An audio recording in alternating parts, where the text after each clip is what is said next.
Okay, so this is a video for section 2.1, and you may have seen some of this in class. If so, feel free to fast forward to the part that we ended. But the idea behind what we're doing in section 2.1 is to try to describe a graph by a couple different methods. One is whether it's increasing or decreasing. So you remember from an algebra class that you've had in the past, I'm sure that a graph is increasing if you come at it with x values that are getting larger and larger. So as x goes from negative numbers into 0 and then positive numbers, as you approach the graph from that direction, if the graph values, the function values are getting larger and larger and larger, then your graph is increasing. And when you get to the point where larger x values make your function values smaller and smaller and smaller, then it's decreasing. So we're always looking at it from left to right. And that place where the graph changes direction from increasing to decreasing is called a relative max. And if the graph changes direction from decreasing to increasing, it's called a relative minimum. So relative minimums are all about graph changing from decreasing to increasing and maximum increasing to decreasing. So when the word relative is used with max or min, it's a change in direction. If we say absolute max versus absolute min, it has nothing to do with a change in direction. It has to do with the highest value the function achieves on its domain and the lowest value that a function achieves on its domain. So the absolute max in this case is the function value 5,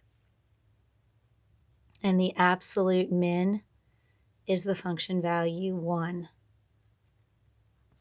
So if they don't say relative and they just say max or min, then they are indicating they want the highest and lowest function values, which may also be relative max and relative min, like they are in this case. Relative because direction was changing from increasing to decreasing, and relative min because it was changing from decreasing to increasing. So anytime the direction of your graph changes, that's called a relative max or min, and there can be multiple. But in terms of absolute max and absolute min, that will be a singular value. And in this is a case where you have an absolute min at 2, because that's the lowest y value that this graph achieves. But the fact that there's a dot here and not a dot here is very important information, because when you don't put a dot at the end of what you're drawing, we assume that it's an arrow and that graph keeps on continuing up and up and up in that same direction. So that would mean there would be no maximum value because the graph doesn't ever achieve that highest y value. Even though there is a relative maximum value and there's a relative minimum value, they have nothing to do with this absolute max and absolute min. So here's a situation where they don't at all mean the same thing.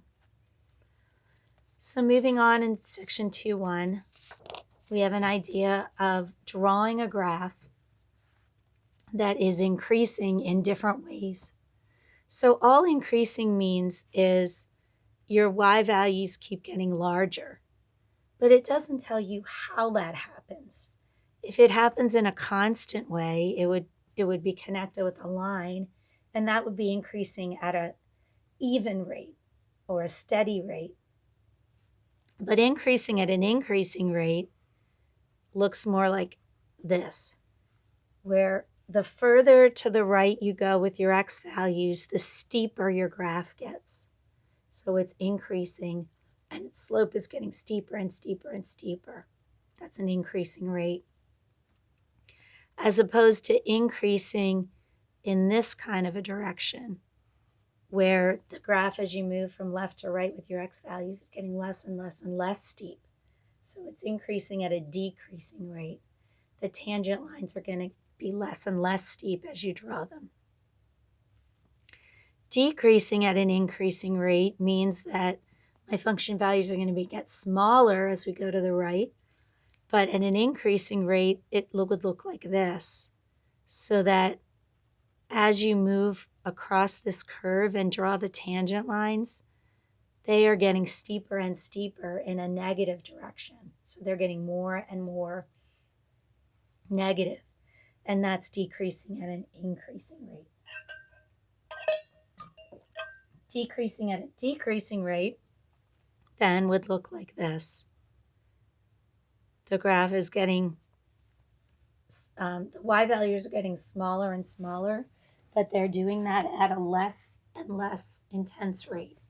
So the tangent line slopes are getting less and less and less negative, closer and closer to 0.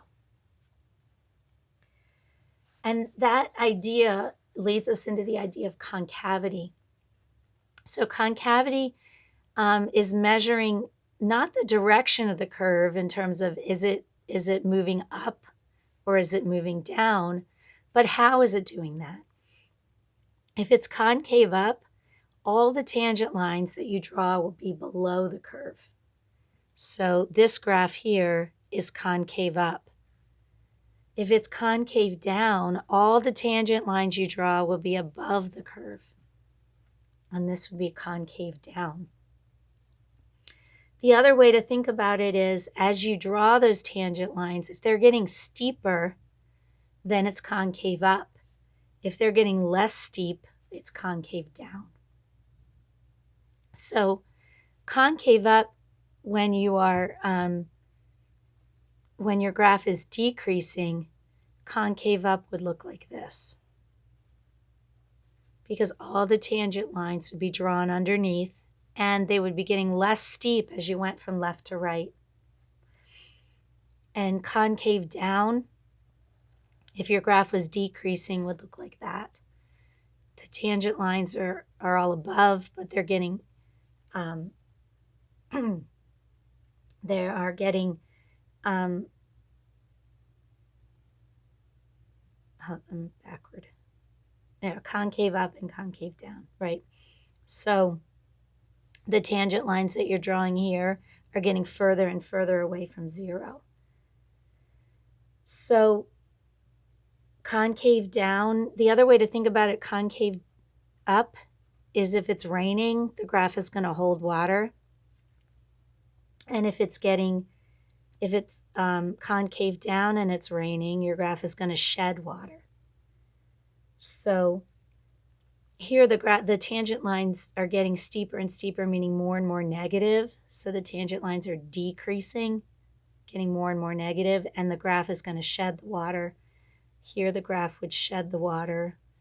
The tangent lines are decreasing because they're getting closer and closer to the value 0. And then if it was raining here, your graph would hold the water. And that's because the tangent lines are getting steeper in a positive direction. They're getting more and more positive. They're increasing. Whereas here, they're getting less and less negative. So that's also increasing. So I like to try to think about it more like a cup that's opened up or opened down when I'm talking about concavity. And places where that concavity change have a name. They're called inflection points. So if your graph goes from concave up to concave down, that's an inflection point where it's changing. Concave up to concave down, an inflection point. Concave down to concave up, an inflection point. So those points are going to be important for us as we move on in the calculus. Finally, some more algebra ideas. X-intercepts, you should be able to find them where the graph crosses the x-axis. You set y equal to 0 and solve to do that. And to find the y-intercept where it crosses the y-axis, you set x equal to 0 and solve. A couple other ideas from algebra. Vertical asymptotes. They occur when you have a rational function and you set the denominator equal to 0 and solve. That'll give you your vertical asymptotes. Horizontal asymptotes, the way we figure them out is, if you remember with the rational expressions, if we had a higher degree on the bottom, the horizontal asymptote was y equals 0. A higher degree on top, there was no horizontal asymptote. And if we had a function where the degrees were the same, I'll just do this to make it more interesting here. The same degree, you're going to make a fraction out of the coefficients, and that'll be your horizontal asymptote. So quick review from algebra. But we want to put all this together when we're graphing our graphs now. Where we cross the x and y axis is important. Those intercepts, x and y, are important to be able to find on the graph. And so in this case, we'd have 3 x-intercepts and 1 y-intercept that we could look at to find on the graph. But in between those, we want to know what our graph is doing. We want to know if it ever turns around. So if we have a relative max or a relative min, it's going to be important information in understanding what our graph's doing. We want to know where our graph is increasing. And in this case, our graph would be increasing for these x values and for these x values. So our graph would be increasing for all x values up to that value of -1.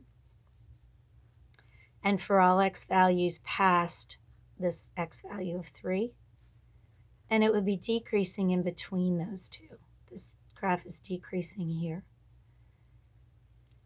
And then finally, concavity. This dot is here for a reason. It's the inflection point when x is 1 and y is about 1/2. The concavity in our graph changes because up until then, it's concave down. It's all of the tangent lines would lie above it, and the tangent lines would be getting less and less and less. The very steep here, very positive, getting less and less positive till they got to 0, horizontal tangent, and then they could be getting more and more negative. Beyond that, they'd start leveling off and getting less and less negative and more positive, and they'd lie below the curve, concave up. So the place where it's concave up was everywhere up until that value of 1. I'm sorry, that's concave down. It's concave down everywhere up until that value of 1 and concave up after it. So those are the ways we're going to be describing our graph.